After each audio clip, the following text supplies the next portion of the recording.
They didn't panic when you stopped reaching. They didn't chase. They didn't ask what changed. They relaxed because they thought losing you meant losing pressure, not losing something real. They assumed your presence was permanent. Your care was automatic. Your patience was endless. And when you pulled back, they didn't feel fear. They felt relief. But here's the part no one tells you. The shift didn't hurt them immediately. It landed later, quietly, when they realized something inside you no longer responds to them at all. At first, it looked like nothing. No confrontation, no dramatic goodbye, no emotional collapse. Just a subtle change in energy. You stopped filling the silence. You stopped correcting misunderstandings. You stopped trying to be understood by someone who never leaned in. And to them, that felt easy, because for a long time, your presence carried the emotional weight. You regulated the connection. You held the tension. You translated the distance. So when you stopped, they mistook absence for freedom. They thought, finally, things are calm. What they didn't realize is that calm wasn't peace. It was the removal of effort. And effort was the only thing keeping the bond alive. You see, they weren't bonded to you the way you were bonded to them. They were bonded to the version of themselves. They got to be around you, the version that didn't have to show up fully, the version that could receive without reciprocating, the version that could stay emotionally protected while still being cared for. So when you shifted, they didn't feel abandoned. They felt unburdened. At first, because the nervous system reads relief before it reads loss, especially when someone has learned to associate closeness with pressure, intimacy with demand, being seen with exposure. So your withdrawal didn't register as danger. It registered as safety. And that's why this hurts to hear. They felt safe losing you. But safety built on avoidance doesn't last. Because eventually, something strange happens. The environment changes. Not outside. Inside them, the emotional temperature drops. The stimulation fades. The reflection disappears. And suddenly, there's no one regulating the space anymore. No one softening the edges. No one absorbing the discomfort. No one translating their inner world into connection. And that's when the shift starts to echo back. Here's what they begin to feel, without having language for it. Conversations feel flat. Interactions feel empty. Attention from others doesn't land the same. Validation doesn't soothe. Distraction doesn't stick. Because the bond you offered wasn't loud. It wasn't dramatic. It was grounding. And grounding is only noticed once it's gone. This is where the delayed impact begins. Not as longing, not as regret, but as disorientation. They start to feel slightly off, less anchored, more restless. They don't think of you directly yet. They just notice that something no longer works the way it used to, and their system starts scanning for what changed. That's when they remember your presence. Not emotionally, functionally. You were the stabilizer, the mirror, the emotional buffer. And now, there's no one absorbing the overflow. This is the moment they realize something important, but also something terrifying. You didn't just leave. You took a role with you, a role they never acknowledged, never thanked, never thought they'd lose, because they assumed you'd always be there, adapting, waiting, holding, until one day, you weren't. And here's where the psychological shift becomes irreversible. Because when they reach for you now, even subtly, something doesn't answer. Not because you're ignoring them, but because your nervous system is no longer oriented toward theirs. You don't lean in unconsciously. You don't attune automatically. You don't soften by reflex. And they feel it, not as rejection, but as absence of access. This is where confusion sets in. They replay interactions. They check the tone. They test the space. They might even reappear casually, lightly, as if nothing changed, because they expect the old response, the familiar warmth, the emotional availability that used to meet them halfway. But it doesn't arrive. And now the shift has a shape. This is the part people misunderstand. They don't miss you because you're gone. They miss you because the version of them that existed with you no longer activates. They feel smaller, less expanded, less seen, not by you, by themselves. And that's destabilizing. You were the place where their internal contradictions could rest, where their distance didn't have consequences, where their inconsistency didn't rupture connection. And now, every interaction reflects them back to themselves, without cushioning, without translation, without you. This is when the nervous system finally catches up. The relief wears off, the quiet becomes loud, and the safety they felt turns into unease. Because safety without connection is just isolation, and isolation eventually becomes hunger. But by the time they feel it, you're already somewhere else internally. Not bitter, not hardened, just no longer positioned. You've moved from engaging to observing, from reaching to responding, from explaining to recognizing. And that's what makes this shift so profound. Because nothing dramatic happened. No explosion, no fight, no final conversation. Just a recalibration inside you, and a delayed reckoning inside them. They don't feel chased. They feel unmet. They don't feel rejected. They feel unfamiliar with themselves. And that discomfort has nowhere to go, because the person who used to hold it is no longer available for that role. This is where they begin to sense loss, not as grief, as disconnection from something that once regulated them. And the hardest part? They can't undo it, because the shift didn't happen between you. It happened within you. And once that happens, the dynamic can't return to its old shape, because you didn't withdraw to punish. You withdrew because you saw clearly, and clarity doesn't reverse. If this feels familiar, it's because you weren't imagining the change. You felt it before they did. You sensed the moment your energy stopped reaching outward, the moment you stopped trying to be felt. That was the shift, and it already did its work. What happens next is rarely dramatic. There's no instant regret, no sudden confession, no emotional collapse. Instead, there's confusion, a subtle internal disturbance they can't name, because the bond didn't break loudly. It went quiet, and quiet is harder to locate. At first, they tell themselves nothing changed. They assume you're busy, tired, distracted. They assume you'll return to the emotional position you always held, because you always did. They test the space, light contact, low effort, familiar tone, not to reconnect, to check if the access still works. And that's when they feel it. Not rejection, something colder. Neutrality. Your response is calm, grounded, complete. No emotional reaching, no unfinished energy. And their system reacts. Because neutral feels like distance. When someone is used to emotional availability, this is where the nervous system starts to misfire. They don't feel abandoned.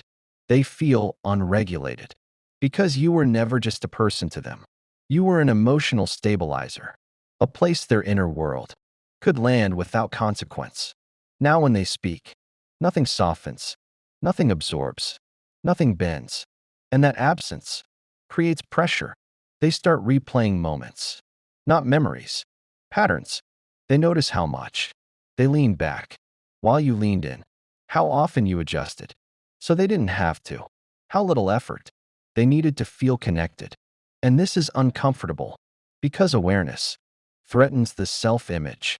So they resist it. They distract. They minimize. They rationalize. They tell themselves, you're just changing moods. But the body knows. Something no longer responds the same way. And systems built on imbalance can't stabilize without correction. So the discomfort grows. This is when restlessness appears. Not missing. Agitation. They feel bored. In places that used to satisfy them. Unsettled. Around people who don't reflect depth. Disconnected. Even while surrounded. They don't know it's about you.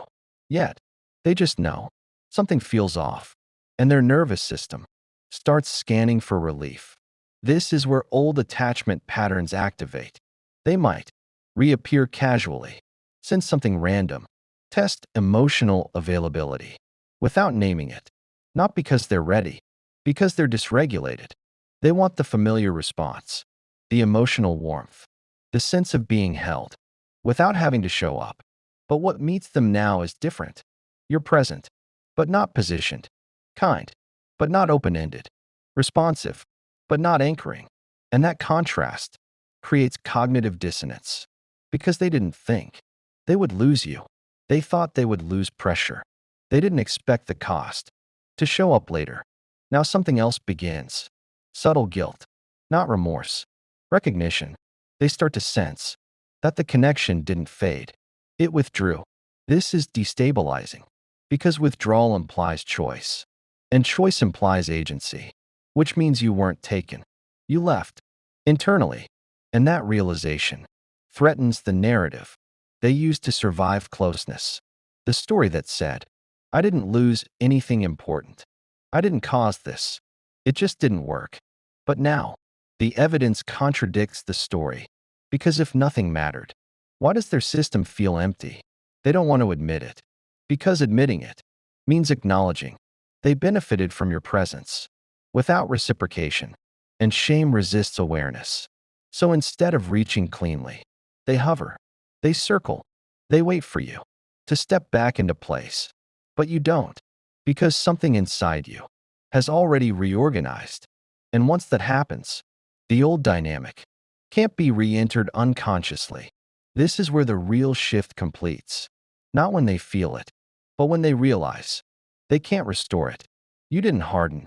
You didn't punish. You simply stopped orienting your nervous system around someone else's comfort. And that choice changed the entire equation. They didn't lose you loudly. They lost access quietly. And quiet losses linger longer. This is the stage where things get confusing. Because the discomfort doesn't go away. It sharpens. They start to feel pulled toward you without understanding why. Not longing. Orientation. Their system remembers where regulation once existed, and it moves instinctively. This is why they reappear. Not with clarity, not with accountability, but with curiosity. They check the temperature. They test the signal. They want to see if the door is still unlocked. They don't come back because they're ready. They come back because something inside them is unsettled. Here's the part that matters. They don't reach for you. They reach for the version of themselves that felt safer around you. Because when you were present, they didn't have to self-reflect. They didn't have to regulate. They didn't have to confront their emotional limitations. You did that work quietly. And now, they feel exposed. Not to you, to themselves. This is when the mind starts rewriting history. They recall moments they once dismissed, conversations they didn't engage, effort they didn't return. But now, those moments feel heavier because they're viewed through absence, and absence changes perception.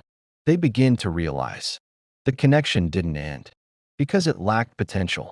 It ended because it demanded growth, and growth felt threatening. This is when delayed guilt appears. Not dramatic, subtle, a low-grade discomfort. They can't place. They wonder if they misjudged you, if they underestimated what you offered, if they took something real for granted. But here's the catch. Guilt doesn't equal capacity. Awareness doesn't equal readiness. And realization doesn't undo conditioning. So even as they feel pulled, they don't know how to move forward. Because moving forward would require showing up differently. And that's still unfamiliar. This creates a strange tension. They feel drawn and resistant at the same time. They want connection, but they fear exposure.